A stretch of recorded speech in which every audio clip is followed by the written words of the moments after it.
Summer holidays வந்தாச்சு நம்ம GT Holidays வந்தாச்சு. GT Holidays, South India's #1 travel brand. மார்க்கெட்லயே கம்மி சேதாரத்துல இன்னும் 1% தள்ளுபடி கொடுப்போம். ஓகே, வைரநக கேரட்டுக்கு 5000 தள்ளுபடி கொடுப்போம். தள்ளுபடி திருவிழா. குறைந்த விலை நிறைந்த தரம். தங்கள் தேவைகள் அனைத்தும் ஒரே இடத்தில். ஜெயச்சந்திரன். வணக்கம். தமிழ்நாட்டில் இன்னைக்கு மும்மொழி கொள்கைங்கிறது பெரிய அளவில் பேசுபொருளாகவும் விவாதமாகவும் மாறிட்டு வருது. இது இந்திய திணிக்கிறாங்க அப்படின்னு இங்கே உள்ள கட்சிகளும், இந்திய திணிக்கவே இல்லை அப்படின்னு பாஜக போன்ற கட்சிகளும் தொடர்ந்து சொல்லிட்டு வரதை பார்க்க முடியுது. இதனுடைய நீட்சியாக நம்ம பார்க்கணுன்னா கடந்த கால வரலாறை நம்ம தெரிஞ்சுக்க வேண்டியது இருக்குது. இந்தி திணிப்போட வரலாறுங்கிறது தமிழ்நாடு மட்டும் இல்லை, இந்திய அளவில் அதிர்வலைகளை ஏற்படுத்தினுச்சு. சென்னை மாகாணமாக இருந்த காலத்திலிருந்து இதற்கான பிரச்சனைகளும் விவாதங்களும் போய்கிட்டே இருக்குது. அந்த வகையில் பார்த்திங்கன்னா இந்த போராட்டத்தில் பலவிதமான சுவாரஸ்ய சம்பவங்களும் பல கொடூரமான மரணங்களும் அரங்கேறி இருக்குது. அதை பற்றிலாம் விரிவாக பார்த்துடலாம்.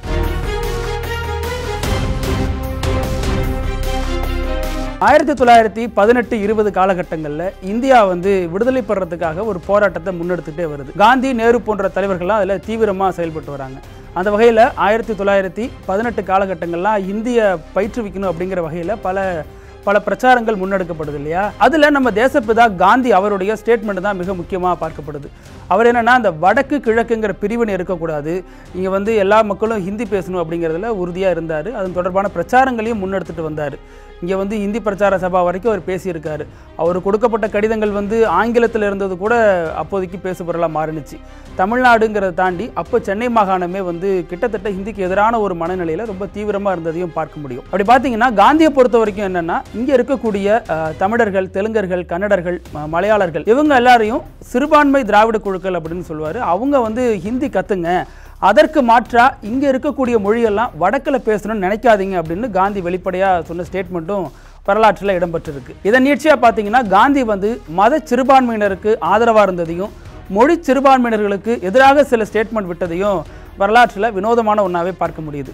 ஹிந்துவா முஸ்லீமான் வந்தால் காந்தி பெரும்பான்மையான நேரங்களில் முஸ்லீம் மக்கள் பக்கமே இருந்திருக்காரு. அது மாதிரி ஹிந்தியா மற்ற மொழிகளான்னு வந்தால் காந்தி ஹிந்தி பக்கமே இருந்திருக்காரு. இன்னும் சில விஷயங்கள் நம்ம கவனிக்கணும் அப்படின்னா, காந்தி ஹிந்தியையும் தாண்டி இந்து மக்கள் பெரும்பான்மையாக பேசக்கூடிய ஹிந்தி மொழியையும், மறுபுறம் இஸ்லாமிய மக்கள் பெரும்பான்மையாக பேசக்கூடிய உருது மொழியையும் இணைத்து இந்துஸ்தானி அப்படிங்கிற மொழியை தான் அதிக அளவில் இந்தியா முழுக்க கொண்டு வரணும், குறிப்பாக ஹிந்தி பேசாத மாநில மக்கள்லாம் இதை அதிகம் பேசணும் அப்படிங்கிற வகையில் பல பிரச்சாரங்களை முன்னெடுத்தார்.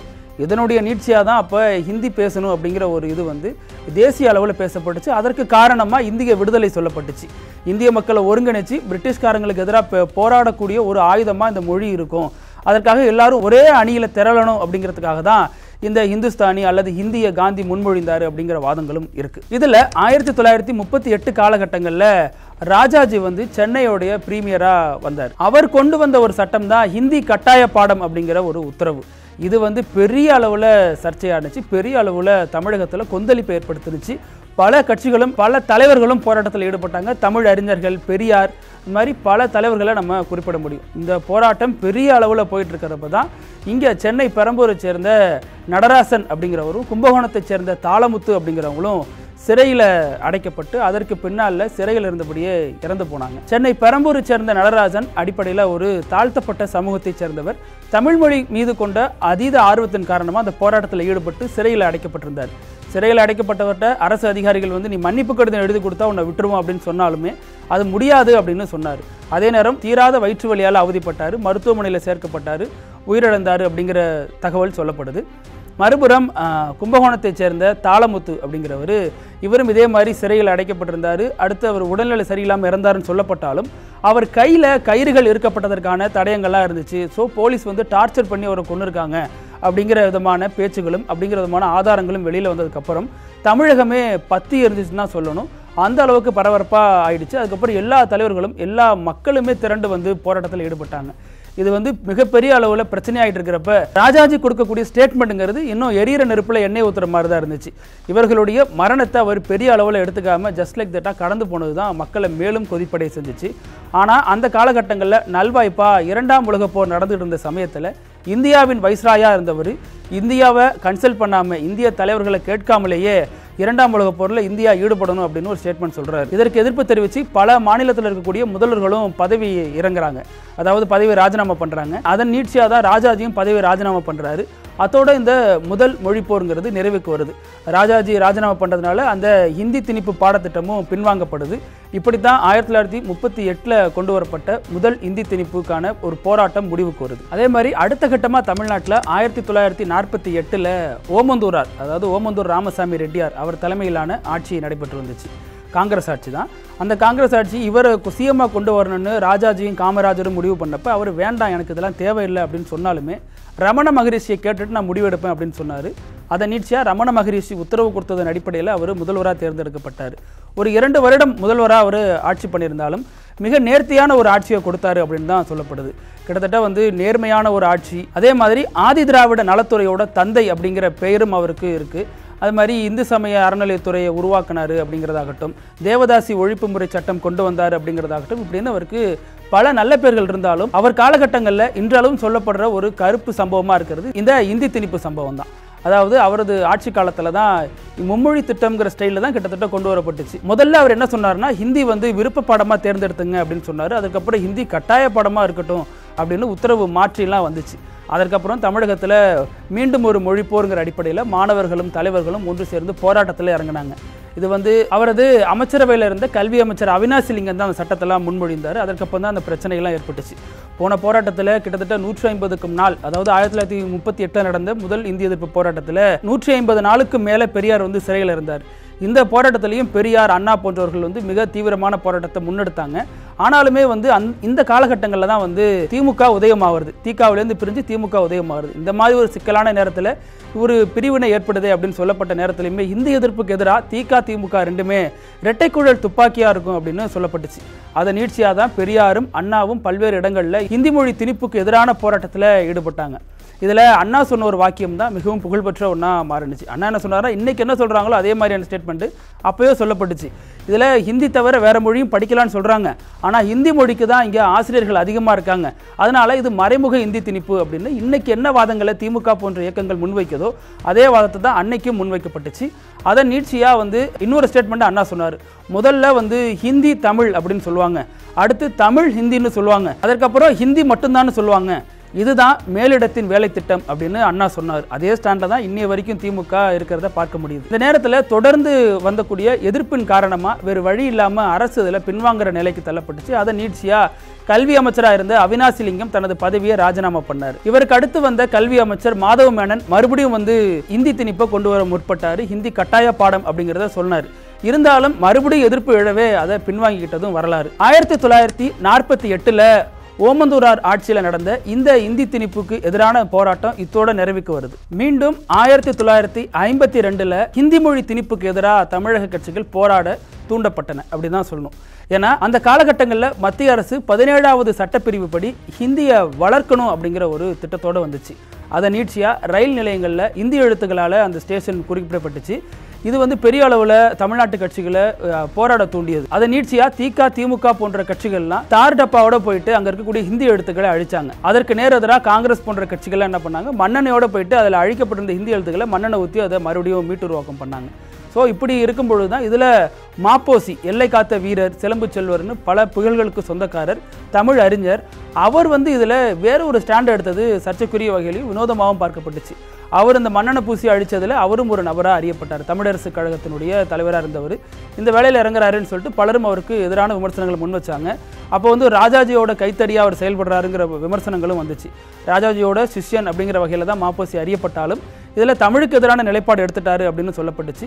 இந்த காலகட்டங்களில் தான் டால்மியாபுரத்தை கள்ளக்குடியாக மாற்றணும் அப்படின்னு சொல்லிட்டு முன்னாள் முதல்வர் கலைஞர் தண்டவாளத்தில் தலை வச்சு படுத்த சம்பவங்களும் இந்த காலகட்டம் தான் நடந்துச்சு. 1955 காலகட்டத்தில் புதிய ஒரு சட்டத்தை மறுபடியும் மத்திய அரசு கொண்டு வருது.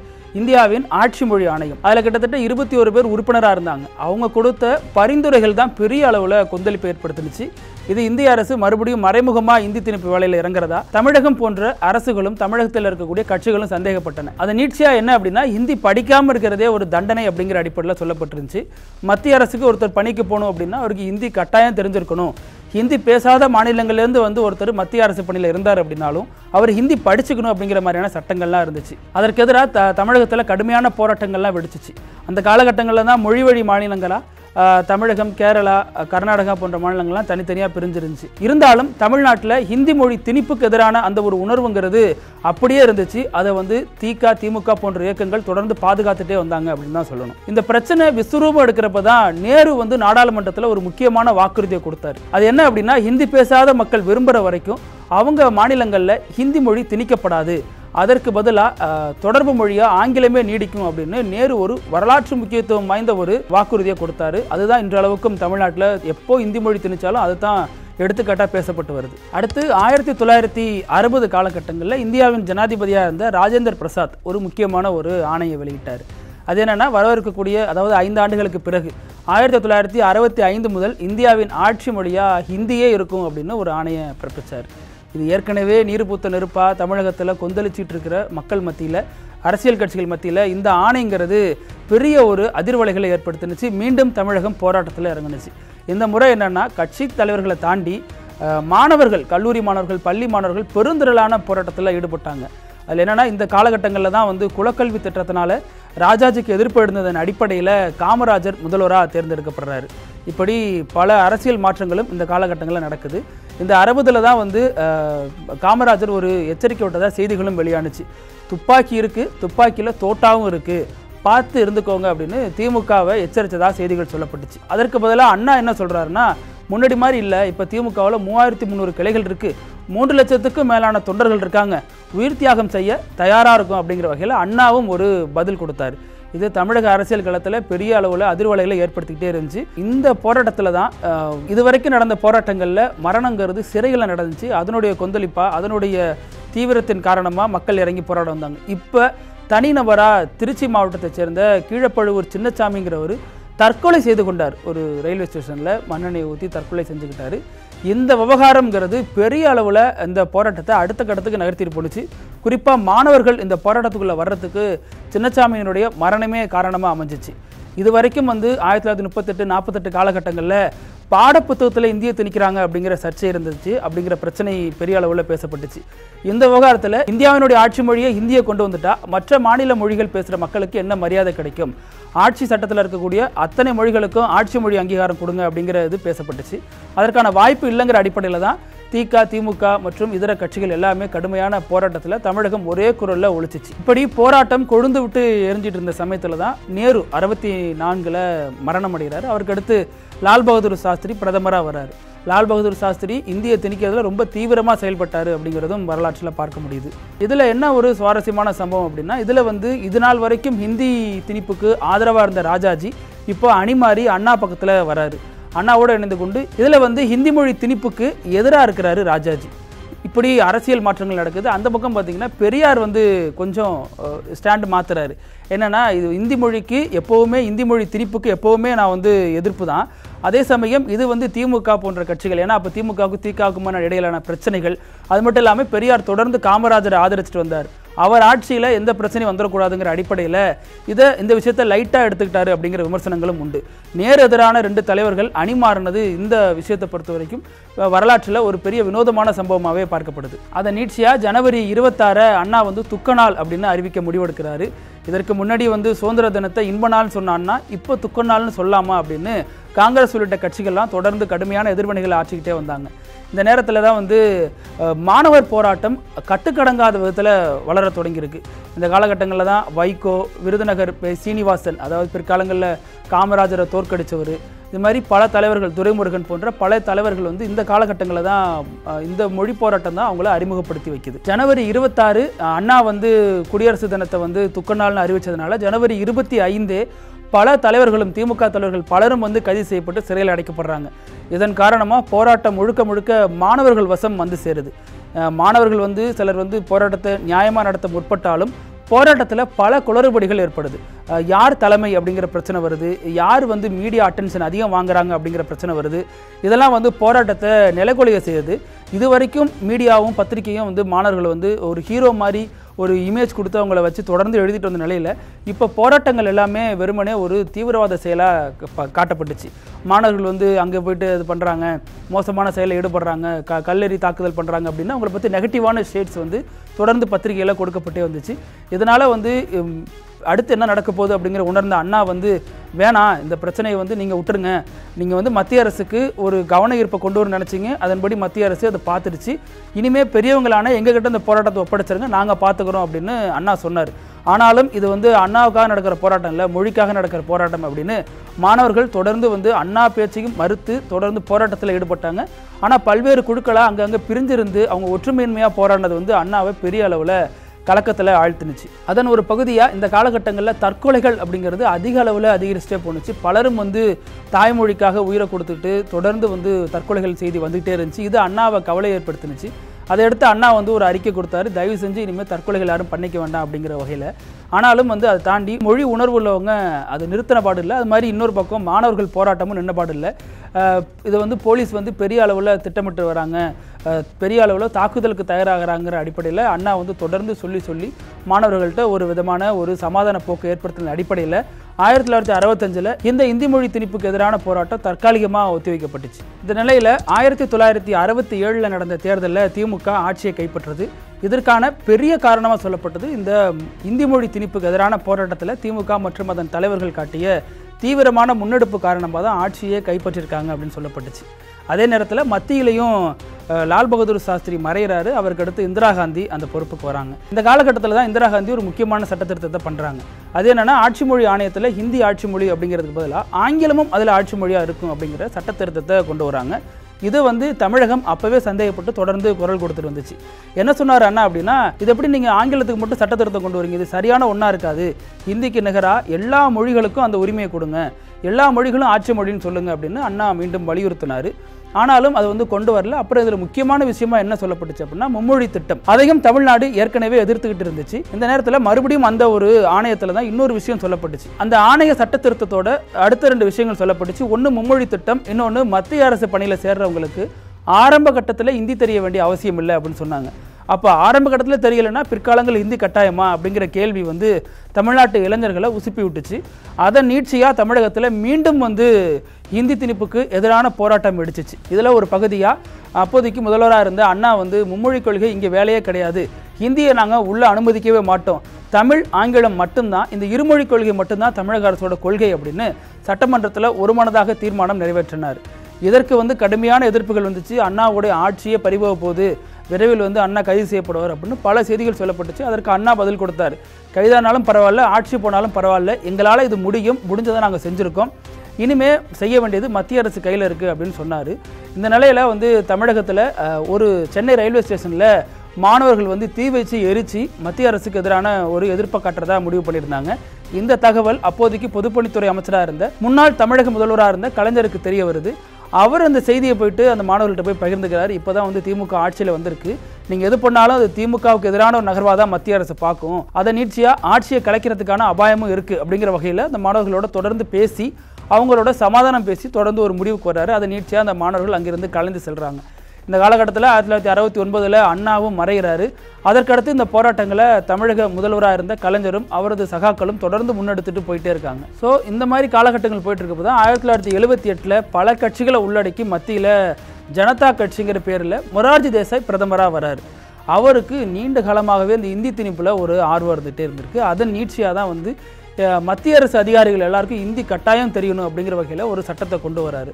அது மிகப்பெரிய அளவில் தூங்கிட்டு இருந்த சிங்கத்தை உசுப்பிடுற மாதிரி தமிழ்நாட்டு மக்களை மறுபடியும் இந்தி திணிப்புக்கு எதிரான ஒரு போர்க்குரலுக்கு தயார்படுத்தினுச்சு.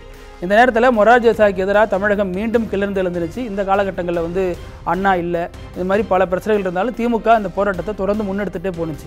அப்போ வந்து எதிர்க்கட்சிகள் என்ன சொல்லுச்சுன்னா, இது திமுக வந்து அரசியல் லாபத்துக்காக பார்க்குது அப்படிங்கிற விமர்சனங்களும் முன்வைக்கப்பட்டுச்சு. இதில் திமுக இந்தி எதிர்ப்புக்கு எதிராக பல மாநாடுகளை நடத்துனுச்சு. அப்போது திமுகலேருந்து பிரிஞ்சு தனிக்கட்சி கண்டிருந்த அதிமுக ஆட்சியில் இருந்துச்சு.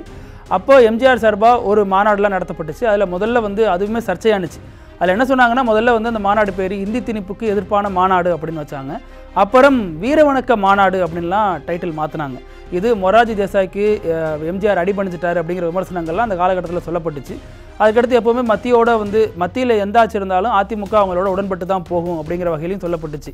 ஆனாலும் அண்ணா பெரியார் வழியை ஏற்றுக்கொண்ட அதிமுக இந்தி திணிப்புக்கு எதிர்ப்பாக இப்படி ஒரு நடவடிக்கையில் இறங்குறாங்க, ஏன் இவ்வளோ ஒரு சேஞ்ச் பண்ணுறாங்க, வீரவணக்க மாநாடுன்னு மாற்ற வேண்டிய அவசியம் என்ன அப்படிங்கிற கேள்விகள்லாம் எழுப்பப்பட்டுச்சு. ஆனாலும் மொரார்ஜி தேசாயோட இந்தி திணிப்பு கனவுங்கிறது ரொம்ப குறுகிய காலமே இருந்துச்சு. ஏன்னா ஜனதா கட்சிக்குள்ள தலைவர்களுக்கு இடையே ஏற்பட்ட அந்த மோதல் காரணமாக ஜனதா கட்சி மிக சீக்கிரமாக ஆட்சியை இழந்துச்சு. அதன் நீட்சியாக இந்த பிரச்சனையும் முடிவுக்கு வந்துச்சு. அதற்கப்புறம் இந்த சட்டமும் வாபஸ் வாங்கப்பட்டுச்சு. அடுத்து நடந்த மிகப்பெரிய போராட்டம் அப்படின்னு பார்த்துக்கிட்டோம்னா 1986 ராஜீவ்காந்தி பிரதமராக இருக்கும்பொழுது ஒரு சட்டம் கொண்டு வராரு. அவர் என்ன சொல்கிறாருன்னா, மத்திய அரசு பணியில் இருக்கக்கூடிய அனைவரும் ஹிந்தியிலே கையெழுத்து போடணும், வாரத்தில் செப்டம்பர் மாதத்தில் ஒரு வாரம் ஹிந்தி வாரமாக கொண்டாடப்படும் அப்படிங்கிற வகையில் சட்டங்கள் கொண்டு வராரு. அதில் முக்கியமாக அவர் என்ன கொண்டு வராருன்னா, ஹிந்தி பேசாத மாநிலத்தில் இருக்கக்கூடிய முதல்வர்களும் மத்திய அரசை தொடர்பு கொள்ளும் பொழுது அவங்க கடிதங்கள் இந்தியிலேயே இருக்கணும், கடித போக்குவரத்து இந்தியிலே இருக்கணுங்கிற மாதிரி சட்டங்கள் கொண்டு வராரு. இது மிக கடுமையான அதிர்வலைகளை தமிழகத்தில் ஏற்படுத்துது. அப்போ திமுகவினுடைய எம்பியா இருந்த வைகோ நாடாளுமன்றத்தில் மிகப்பெரிய அளவில் முழங்கினாரு. சட்ட நகல்லாம் கிழிக்கும் போராட்டம் திமுக சார்பாக நடத்தப்பட்டு, அதில் திமுகவினுடைய முக்கிய தலைவர்கள் ஒருத்தராக இருந்த மறைந்த முன்னாள் தலைவரான பேராசிரியர் க அன்பழகன் இவர் தலைமையில் சட்ட நகல் கிழிப்பு போராட்டம் திமுக சார்பாக நடத்தப்பட்டுச்சு. இதை சட்டமன்றத்தில் கேள்விக்கு உட்படுத்துகிறாங்க. எப்படி அவர் தலைமையில் ஒரு 10 பேர் சட்ட நகலை கிழிச்சிருக்காங்க, அந்த சட்ட நகல் மேலே சத்தியம் பண்ணி தானே அவர் பதவி பிரமாணம் பண்ணியிருக்காரு, இப்போ இதில் என்ன நடவடிக்கை எடுக்க போகுது அரசு அப்படிங்கிற வகையில் அப்போ இந்திரா காங்கிரஸ் சார்பாக ஒரு எம்எல்ஏ எழுந்து இந்த கேள்வியை முன்வைக்கிறாரு. அப்போதைக்கு அது அதிமுக ஆட்சி நடைபெற்று வருது. அங்கே சபாநாயகராக PH பாண்டியன் இருக்கார். அவர் இது சொல்கிறாரு, இது விசாரிக்கிறோம் அப்படின்னு சொல்லிட்டு 2 நாள் தள்ளி வச்சுட்டு மறுபடியும் ஒரு ஸ்டேட்மெண்ட் கொடுக்குறாரு. என்னன்னா, சட்டநகலை கிழிச்ச திமுகவினுடைய 10 சட்டமன்ற உறுப்பினர்கள் க அன்பழகன் உள்ளிட்ட 10 பேரையும் பதவி நீக்கம் செய்கிறேன் அப்படின்னது தமிழக அளவில் பெரிய அளவில் பதற்றம் ஆயிடுச்சு. அண்ணா வழியில் வந்தவங்க, பெரியார் வழியில் வந்தவங்க, இந்தி திணிப்புக்கு எதிர்ப்பாக இருக்கக்கூடியவங்க சக தோழராக இந்த களத்தில் இந்தி திணிப்புக்கு எதிராக இருக்கிற திமுகவினுடைய 10 சட்டமன்ற உறுப்பினர்களை பதவி நீக்கம் பண்ணுறாங்க, அதுவும் இந்த இந்தி திணிப்புக்கு எதிராக போராடினாங்க அப்படிங்கிற காரணத்தினால அப்படிங்கிறது அதிமுகவுக்கு அந்த காலகட்டத்தில் பெரிய ஒரு பின்னடைவாக பார்க்கப்பட்டுச்சு, பெரிய அளவில் சர்ச்சையாகவும் பேசப்பட்டுச்சு. இப்படி பல காலகட்டங்களாக பல இடங்களில் தமிழர்களும் தமிழ் கட்சி தலைவர்களும் பல்வேறு போராட்டங்களை தொடர்ந்து முன்னெடுத்துட்டே வந்திருக்காங்க. இதில் பல வினோதமான சம்பவங்கள் நடந்திருக்கும். ஒரு கட்டத்தில் மத சிறுபான்மையினருக்கு ஆதரவாக இருந்த தேசத்தந்தை காந்தி மொழி சிறுபான்மையினருக்கு எதிராக இருந்ததையும், ஆரம்பத்தில் இந்தி திணிச்சே தீர்வுன்னு அடம்பிடிச்ச ராஜாஜி பிற்காலங்களில் இந்தி திணிப்புக்கு எதிராக நின்னதையும், இந்தி திணிப்புக்கு எதிராக இருந்த பெரியார் ஒரு காலகட்டத்தில் நாங்கள் காமராஜர் ஆட்சியை காப்பாற்றணும் நோக்கத்தில் அதை இந்தி திணிப்புக்கு எதிராக இருந்தாலும் அந்த அளவுக்கு கடுமை காட்டாமல் நடந்துகிட்டதும் வரலாற்றில் நடந்த வினோதமாக தான் பார்க்கப்படுது. இதில் இந்தி திணிப்பில் முளைச்சி மேலெழுந்து வந்த தலைவர்களில் விருதுநகர் சீனிவாசன் பிற்காலங்களில் காமராஜரை தோற்கடிக்கிறதும், அப்போதைக்கு திமுக சார்பாக நாடாளுமன்றத்தில் முழங்கிய வைகோ தமிழக அளவில் மிகப்பெரிய தலைவராக மாறினதும், துரைமுருகன் திமுகவினுடைய அசைக்க முடியாத ஒரு தலைவராக இருக்கிறதும், இந்த இந்தி மொழி திணிப்புக்கு எதிரான காலகட்டங்களில் திமுக திக போன்ற இயக்கங்களும் என்ன அளவிலான பங்களிப்பை செஞ்சிருக்கிறது அப்படிங்கிறதும் வரலாற்றில் அழுத்தமான தடத்தை பதிச்சிருக்கு. இதே மாதிரி வேறொரு நிகழ்ச்சியில சந்திக்கலாம். நன்றி. நக்கீரன் டிவிக்கு சப்ஸ்கிரைப் செய்யுங்கள். உங்கள் ஆதரவே எங்கள் பலம். ஆசிரியர்களுக்கு நண்பனாகவும் மாணவர்களுக்கு ஆசானாகவும் திகழும் தேர்வு வழிகாட்டி. ஒவ்வொரு பாடத்திற்கும் அனுபவமிக்க ஆசிரியர்களின் துல்லியமான தெளிவான விடைகள். CNC இருக்கு, தேர்வு பயம் எதற்கு? இது தீரன் பப்ளிஷிங் ஹவுஸ் விற்பனை வெளியீடு.